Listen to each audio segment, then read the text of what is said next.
See the blood flowing in? It's quite a feat of physics, too, for them to get their proboscis or their piercing mouth parts down into your body. Yeah. He needs to loosen his belt and unbuckle his top button. Roll over. There, you know, my wife asked, what if they get greedy and just feed until they pop? I'm like, that'd be awesome. That'd be really cool. But the way that they feed is they have they're piercing mouth parts. They have one part that's like a big serrated knife. It is super sharp. And it basically slices open our skin very efficiently. And they have a straw, basically, that goes in to extract blood. And they have another one that puts in their saliva, in this sense, we'll call it their saliva, which is kind of a numbing agent, but it's also an anticoagulant. So that allows the blood to continue to flow up in there. And so that's how they can continue to feed on one little spot. All right, so here's some pictures. I keep getting such huge reactions when I show these pictures, but I have some really gross ones.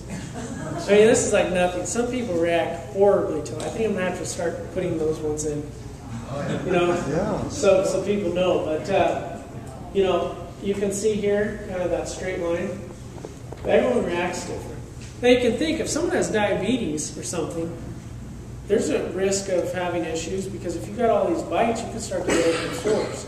There's no disease issues with bed bugs. There's definitely secondary infections that you have to worry about, especially with MRSA. All right, so early detection. It's difficult. It's very difficult. Low-level infestations often go unnoticed. There's no reliable device to detect bed bugs. Now, when I say that, I don't mean that there aren't devices that can help us detect bed bugs, but when I say reliable, and I need to change this maybe to 100%, there's no 100% devices. We have different detection devices that we can place out that work really well. We have Molly. She's our border collie. She's a bed bug canine who can detect bed bugs. She's got about a 97% accuracy rate of finding bed bugs. She does awesome. She's trained by the same people that train bomb and drug dogs. And so there's a lot of different things we can do. Our visual inspections can be very well if you're trained, but there's no 100% reliable way. Unfortunately, too, there's no reliable pheromone we can put out like we can for some insects that will just draw them right in. We got to use body odor, not mine, it's synthetic. We use heat, and we also use CO2. So to be able to say you have bed bugs, you need an actual sample. You can't just say, I have bed bugs because I have a red spot on my skin. There are hundreds of causes of red spots on our skin. And there's no way to look at a red spot and say that's a bed bug bite. You cannot ID a bed bug bite. The only insect bite I know of that you can ID by looking at it with any percent of accuracy is a tick bite with Lyme disease. You tend to get a target type welt. It looks like the symbol for the store Target. But beyond that, I've had people show me all kinds of stuff. I had this lady the other day try to lift up her shirt and show me something that she said she had on her boob. And I said, I don't think so. And, let's stop there and I'll take your word for it. And, it's kind of awkward and strange, but people are always trying to show me body parts with red spots on them. And, I just say it's probably not the best way to go about it. Let's inspect maybe your apartment first. So the bite symptoms can be a good indicator, but you need a sample. All right, so look at this picture. How many bed bugs do you see? One. Okay, we have a big adult here. We got two up here, one here. There's one down here. And you have some cast skins. And in this picture, it's on white carpet and a baseboard. There is about, in this picture, a total of about 9 eggs. They're very difficult to see, especially when you have light colors like that. You can see the fecal, that's the fecal matter. Because you can see it's definitely raised. You can see on the side of this mattress all the fecal spotting. That's pretty easy to determine right away. Right here, you can see a female, an adult female, and there's another bed bug here. And there's one over here, and there's some fecal spots, and there's an egg right here. I was in a place that had wooden bunk beds, okay? It was a shelter. And one of the bunk beds had big bolts that put it together. One of the bolts was kind of unscrewed a little bit. As we pulled that bolt all the way out, all the way down the threads, it had eggs. And then there was live bed bugs living down in there. I mean, they're so thin and so small, they can get into places that you would never imagine. I don't mean to interrupt, but you've seen this in this Seattle metropolitan. Oh yeah, yeah. The West Coast is infested with bed bugs. I thought it was Midwest back east. No, it's here. Now this is horrible. Okay, look at all these adults. But there are people that I've talked to, go to their apartments, that have this bad, and say they never noticed them. They didn't know they had bed bugs.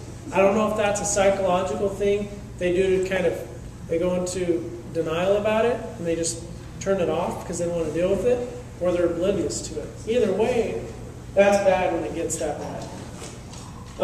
So early detection. There are 2 eggs on that back right there. Okay? You probably can't see that, but it's not really the lighting in here. They're that small. There's one there. There's one there. Okay? Someone brings that into your house. Well, if you got an Adam and Eve right there, and a boy and a girl, guess what?